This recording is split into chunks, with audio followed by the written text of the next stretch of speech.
Hello aspirants, welcome to welfare education. नमस्कार दोस्तों, स्वागत है आप सभी लोगों का वेलफेयर एजुकेशन में।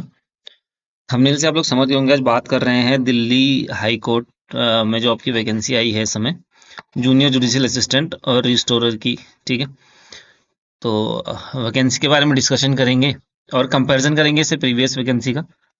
2020 में ये वैकेंसी आई थी, इससे पहले। ठीक है, फेब्रुअरी मंथ में आई थी 2020 में। तो डिस्कशन करेंगे दोनों नोटिफिकेशन को। मैं यहाँ पर आपको कंपैरिजन भी करूँगा और कट ऑफ के बारे में भी डिस्कस करेंगे at the end of the video. ठीक है, कट ऑफ डिस्कस करेंगे और बताऊंगा कि क्या क्या चेंजेस हुए हैं, मेजर चेंजेस जो हुए हैं इस पर्टिकुलर वैकेंसी में। खैर बहुत ज़्यादा नहीं है, हाँ थोड़े बहुत चेंजेस हुए हैं, वो मैं पैरेलली वीडियो में आप लोगों को बताते रहूँगा। तो वीडियो स्टार्टिंग से लेकर एंड तक जरूर देखेगा। ठीक है, क्योंकि इससे पिछली बार भी जब ये वैकेंसी आई थी इसका हमने पूरा विश्लेषण किया था वैकेंसी का। ठीक है, क्या वैकेंसी है, कितने पोस्ट इंक्रीज हुई है, कितने पद बढ़े हैं इस बार, और क्या क्राइटेरिया चेंज हुआ है, वो सारी चीज़ें डिस्कस करेंगे। ठीक, पैरेलली मैं पिछले वाले नोटिफिकेशन से 2020 वाले नोटिफिकेशन से भी कंपेयर करूंगा कि कहाँ पर ये नोटिफिकेशन में क्या डिफरेंस है। ठीक है, तो 4 फरवरी 2026 से प्रातः 11 बजे से शुरू हो जाएंगे इसके आवेदन, भरना स्टार्ट हो जाएगा। ठीक है, और 23 फरवरी इसकी लास्ट डेट है अप्लाई करने की भी, पेमेंट करने की भी, रात के 11 बजे तक। तो तब तक का वेट ना करें, उससे पहले आप लोग अप्लाई कर लें। ठीक है, फीस पे करने की भी 23 फरवरी लास्ट डेट है। अगर फिर उसके बाद कुछ करेक्शंस या ऐसा कुछ करना रह जाता है तो वो 27 फरवरी तक की विंडो है, यानी मान के चलिए 17-18 दिन का टाइम आप लोगों के पास है इस फॉर्म को अप्लाई करने के लिए। ठीक है, अभी एग्जाम की डेट नहीं आई है, एडमिट कार्ड की डेट नहीं आई है। चलिए, अब मैं वैकेंसीज के बारे में डिस्कस करूं एक बार कि वैकेंसीज कितनी आई हैं इसमें। ठीक है, तो इस बार जो टोटल पद आए हुए हैं 152 पद हम लोगों को देखने के लिए मिलेंगे। ठीक है, और देखिए जनरल के 62 पद हैं। देखिए इससे पहले जब आई थी वैकेंसी, हालांकि देखिए ऐसी वैकेंसीज है ना कि ठीक है, अब कोई पर्टिकुलर डिपार्टमेंट है जैसे कोर्ट है, ठीक है उसने वैकेंसीज निकाल दी, तो मतलब ये किसी का राइट नहीं है कि हाँ बहुत सारी वैकेंसीज आए। ये है कि पिछली बार ये जो जनरल की वैकेंसीज थी 36 थी यहाँ पर। ठीक है, तो जनरल वालों के लिए एक ये है कि ठीक है, यहाँ पर 25-26 वैकेंसीज बढ़कर आई हैं। ईडब्ल्यूएस वालों की इस बार 12 वैकेंसी हैं, तो जैसे पिछली बार थी उसमें 21 वैकेंसीज थी, ईडब्ल्यूएस की वैकेंसीज कम हुई हैं। ठीक है, ओबीसी वालों की 33 वैकेंसी पिछली बार थी, तो इस बार 44 हैं। ठीक है, और एससी वालों की 20 हैं, पिछली बार 26 थी, और एसटी वालों की 14 वैकेंसीज हैं, पिछली बार 16 थी। ठीक है, तो इस तरीके से देखिए, ठीक है जनरल वालों के लिए वैकेंसीज यहाँ पर बड़ी हैं, बाकी वैकेंसीज यहाँ पर ओबीसी वालों की भी बड़ी हैं और बाकी कम हुई हैं। ठीक है, तो इस तरीके से टोटल 152 वैकेंसीज यहाँ पर हैं। बाकी ये हॉरिजॉन्टल बेसिस पर जो रिजर्वेशन होता है वो आप यहाँ पर देख सकते हैं, वो मैं ज़्यादा डिटेल में डिस्कस नहीं करूंगा। चलिए आगे बढ़ते हैं। एजुकेशन क्वालिफिकेशन की बात, एक चीज़ ये बोल रहा है, तो ठीक है 23 फरवरी 2026 को बोल रहा है कि भैया आपके पास ग्रेजुएट की डिग्री होनी चाहिए, उससे कम नहीं होना चाहिए, और साथ में 35 वर्ड प्रति मिनट की गति से आपके पास 35 वर्ड्स प्रति मिनट की गति से कंप्यूटर पर स्पीड होनी चाहिए। ठीक है, तो last date of submission of application यानी 23 फरवरी से पहले अगर आपके पास ये क्वालिफिकेशन नहीं है तो आप नहीं कर सकते अप्लाई इस पर्टिकुलर वैकेंसी के अंदर। ठीक है, रिकॉग्नाइज यूनिवर्सिटी से होना चाहिए। और बाकी बोल रहा है कि ऑफलाइन एप्लीकेशन नहीं चलेगा भैया।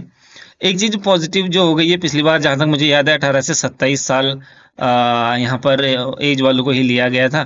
इस बार क्या कहा उन्होंने, भैया 1 जनवरी 2026 को जो 18 से 32 साल वाले हैं, तो ठीक है थोड़ा सा ठीक है, और लोगों को भी मौका मिल गया ना, जो अब जिनकी एज होगी थी कि 5 साल में तो नोटिफिकेशन आया, 5-6 साल में, तो ठीक है उन्होंने कहा चलो ठीक है यार एज क्राइटेरिया बढ़ा दो, तो ये कर दिया उन्होंने। यानी कि ऐसे लोग जो 2 जनवरी 1994 से पहले बॉर्न ना हुए हों, ठीक है, ना ही 1 जनवरी 2008 के बाद के बॉर्न हो, ऐसे लोग अप्लाई नहीं कर पाएंगे। बाकी जो इस रेंज के अंदर आते हैं, इस डेट ऑफ बर्थ की रेंज के अंदर जो लोग आ रहे हैं 2 जनवरी 1994 से लेके 1 जनवरी 2008 के बीच वाले, आप लोग अप्लाई कर सकते हैं इस पार्टिकुलर वैकेंसी में। ठीक है, चलिए आगे बढ़ते हैं।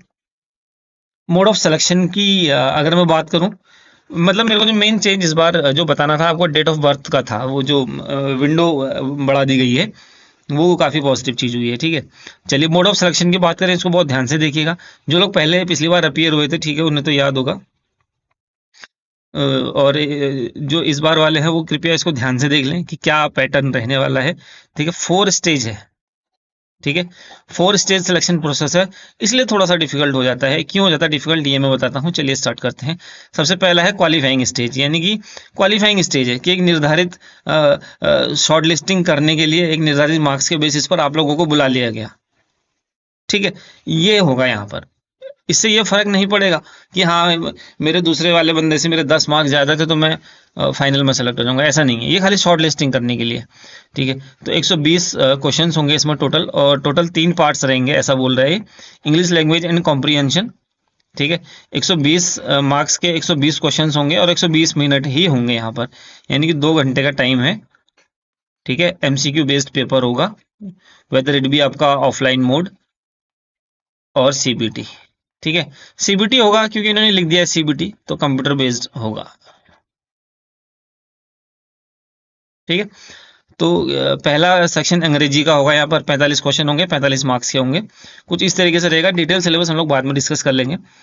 और जनरल अवेयरनेस, जनरल नॉलेज और करंट अफेयर वगैरह रहेगा यहाँ पर। 45 क्वेश्चन, 45 मार्क्स। ठीक है, डिटेल सिलेबस बाद में डिस्कस करेंगे। और तीसरा सेक्शन रहेगा यहाँ पर जो मैथ्स और रीजनिंग वाला आपका रहता है, 30 मार्क्स का रहेगा। डिटेल सिलेबस बाद में डिस्कस करेंगे। 45 प्लस 45 प्लस 30, 120 मार्क्स का आप लोगों का ये पेपर रहने वाला है। और 25% नेगेटिव मार्किंग रहेगी बोल रहा है, यानी कि अगर एक क्वेश्चन 1 मार्क का है तो 0.25 मार्क्स की नेगेटिव मार्किंग रहेगी। देखिए इस वीडियो को ध्यान से देखिएगा, क्योंकि यहीं पर मैं आप लोगों का कट ऑफ एक्चुअली में पीपीटी में नहीं बना पाया, तो आप लोगों को मैं यहीं पर मैं दिखा दूंगा कि क्या कट ऑफ था। तो आप प्लीज उसका स्क्रीनशॉट ले सकते हैं अगर आप चाहें। ठीक है, अब देखिए ये पॉइंट बहुत ध्यान से पढ़िएगा। The following shall be qualifying criteria, कह रहा है कि ये क्वालिफाइंग क्राइटेरिया होगा, यानी कि जो जनरल कैटेगरी वाले हैं।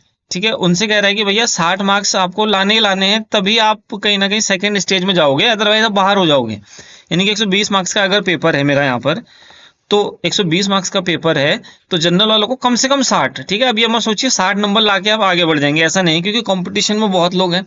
इसलिए मेरी एक रिक्वेस्ट है उन लोगों से जो काफ़ी अच्छी इस जॉब से अच्छी जॉब पर पहले से ही वर्किंग है, ये किसी भी जॉब में वर्किंग है जिससे वो सेटिस्फाइड हैं, तो प्लीज़ आप लोग अप्लाई ना करें। क्योंकि देखिए, क्योंकि ऐसे बच्चे भी हैं जो बेचारे इस लेवल पर आकर कहीं ना कहीं बाहर हो जाते हैं। ठीक है, कंपटीशन यहाँ पर बढ़ जाता है छंटनी वाले प्रोसेस में। तो मेरी रिक्वेस्ट है आप लोगों से, जो लोग ठीक है अच्छी जॉब में हैं, आप लोग खाली ट्रायल मारने के लिए ना जाएं, क्योंकि आपका ट्रायल मारने का जो तरीका है वो किसी न किसी और कैंडिडेट के लिए बहुत ही भारी पड़ सकता है। और जो रिजर्व कैटेगरी वाले उनके लिए कह रहा है भैया 54 मार्क्स। ठीक है, ये मिनिमम क्राइटेरिया है। अब लोग तो इतने अप्लाई करेंगे ना, तो टॉप वालों को ले लेंगे वो। ठीक है, तो ये बोल रहा है। तो जो भी रिजर्व कैटेगरीज हैं उनके लिए 45% मार्क्स, यानी कि 54 मार्क्स का क्राइटेरिया है, और जो बाकी अनरिजर्व वाले हैं जनरल वाले, उनके लिए 50% का क्राइटेरिया है। ठीक है, और ये बोल रहा है कि भैया टॉप से हम 15 गुना बच्चे ले लेंगे हर कैटेगरी में, 15 टाइम्स। समझ गए, यानी कि 15 गुना बच्चे लेंगे। सपोज अनरिजर्व, सपोज करना है 30 वैकेंसी है अनरिजर्व की, सपोज फॉर एग्जाम्पल, तो 30 गुणा 15, यानी कि 450 टॉप बच्चों को ले लिया जाएगा। ठीक है, ये है, यानी कि टफेस्ट सिचुएशन में भी 60 मार्क्स कम से कम आप लाएंगे, तब आप शॉर्टलिस्ट करने पर विचार किया जाएगा आपको। ठीक है, अब मैं पिछली बार के कट ऑफ की और कितने गुना बच्चे लेते हैं सेकंड स्टेज में, ये ध्यान रखिए, 15 गुना बच्चे। तो मैं तैयारी उसे आपसे करिए, और 2-2.5 महीने के अंदर एग्जाम हो जाएगा। तो अनरिजर्व का जो कट ऑफ गया था प्री एग्जाम का, प्री का ही डिस्कशन कर रहा हूं मैं, 82.25 गया था पिछली बार वाला। ईडब्ल्यूएस का गया था 74 नंबर, ओबीसी का गया था 75.50, एससी वाले भाई लोगों का गया था 70.50, और एसटी कैटेगरी वालों का गया था 54.25। तो आप इसका स्क्रीनशॉट ले सकते हैं, ये गया था। यानी कि देख लो जनरल वालों को अब कितनी मेहनत करनी पड़ेगी। 6 साल बाद ये नोटिफिकेशन आया है, डिपेंड करेगा एग्जाम के लेवल पर, एग्जाम की डिफिकल्टी पर, कितने कैंडिडेट अप्लाई करते हैं उसके ऊपर। ठीक है, अब आगे बढ़ते हैं। फिर देखा आपने पहला वाला स्टेज खाली है, खाली है का मतलब शॉर्टलिस्ट होके आगे उनके मार्क्स का कोई मतलब नहीं है कहीं से कहीं तक। ये बात आप ध्यान रखिए, मार्क्स का कहीं से कहीं तक कोई मतलब नहीं है।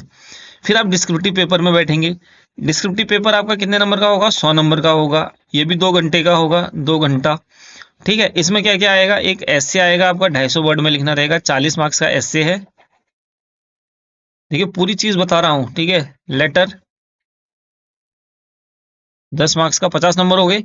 ग्रामर आएगा 30 मार्क्स का, और ट्रांसलेशन आएगा भैया हिंदी से अंग्रेजी, अंग्रेजी से हिंदी, 25 वर्ड्स का आएगा, मतलब 25 वर्ड्स दिए जाएंगे और 20 मार्क्स का रहेगा। इस तरीके से 100 नंबर का रहेगा। ठीक है, इसके मार्क्स हैं जो आपके काउंट होंगे। ठीक है, अब इस लेवल पर आकर क्या कह रहा है, 6 गुना बच्चे लेंगे हम। ठीक है, देखिए क्राइटेरिया देखिए कहां से कहां पहुंच रहा है। पहले स्टेज में जनरल मैंने कहा फॉर एग्जांपल 30 वैकेंसी है तो 450 बच्चों को लिया स्टेज 2 में अपेयर होने के लिए। अब इन 450 में से 30 वैकेंसी है, एक वैकेंसी पे 6 बच्चों को लेंगे, यानी कि 180 बच्चे सेलेक्ट हो जाएंगे टॉप के। ठीक है, फिर उसके जो मार्क्स आपके आएंगे, सपोज आप 100 में से 70 नंबर लाए तो वो कंसिडर किया जाएगा फाइनल सिलेक्शन में, वो 70 मार्क्स को कंसिडर किया जाएगा। फिर इसके बाद आपसे टाइपिंग कराएंगे। तीसरे स्टेज में क्या कराएंगे, टाइपिंग, यानी कि ये जो 180 बच्चे हैं जनरल के, अभी यहाँ पर टाइपिंग देने आ रहे हैं। ठीक है, टाइपिंग देंगे, यहाँ पर टाइपिंग का फॉर्मूला यहाँ पर दिया हुआ है। ठीक है, ये खैर बाद की सेकेंडरी चीजें हैं, ये सब बाद में डिस्कस कर लेंगे। ठीक, अब क्या कह रहा है, जो लोग क्वालिफाई करेंगे टाइपिंग, सपोज 180 बच्चे जनरल के बैठे थे जिसमें से 120 बच्चे टाइपिंग क्वालिफाई कर गए हैं, तो वो जाएंगे इंटरव्यू के लिए। ठीक है, सिलेक्शन क्राइटेरिया कितना तगड़ा है। इंटरव्यू के 15 मार्क्स हैं, और इसका कोई क्वालिफाइंग क्राइटेरिया नहीं है कि हाँ भाई इतने मार्क्स लाने हैं। सपोज आप पहले वाले पार्ट में, ये डिस्क्रिप्टिव वाले में 100 में से 80 लिया है और इंटरव्यू में 5 लिया है, तो आपके 85 मार्क्स हो जाएंगे। ऐसा कुछ नहीं है कि इंटरव्यू में इतने मार्क्स लाने। तो फिर दोनों के मार्क्स मिला के, ठीक है, स्टेज 2 प्लस स्टेज 4 यानी कि इंटरव्यू 100 नंबर और 15 नंबर, 115 नंबर में से फाइनल आपका रिजल्ट आता है, यानी कि इसके बेसिस पर आपका सिलेक्शन होगा। और बोल रहा है कि भैया राउंड ऑफ नहीं होंगे मार्क्स। ठीक है, राउंड ऑफ में मार्क्स नहीं होंगे। और फाइनल मेरिट लिस्ट में नेगी कह दिया इसने, जो मैंने आपको बताया वही कह रहा है। सेकंड जो डिस्क्रिप्टिव वाला है और फोर्थ जो इंटरव्यू वाला है, उसके ही मार्क्स मिलाकर फाइनल रिजल्ट निकाला जाएगा, और प्री एग्जामिनेशन का कोई औचित्य नहीं रह जाएगा, वो खाली शॉर्ट लिस्टिंग करने के लिए है। तो ये चीज मैंने आपको यहाँ पर क्लियर कर दी।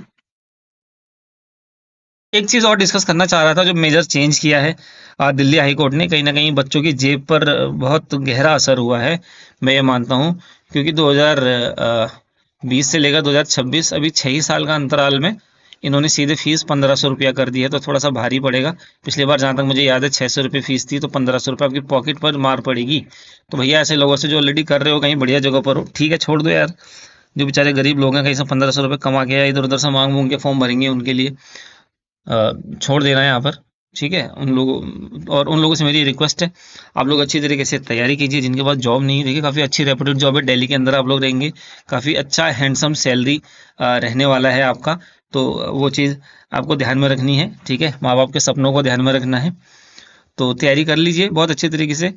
और एक बार मैं फाइनल फिर से प्री का कट ऑफ 2020 में जब ये वैकेंसी आई थी, उसका प्री का कट ऑफ स्टेज 1 का कट ऑफ मैं एक बार और लिख दे रहा हूँ, उसके हिसाब से तैयारी करिए।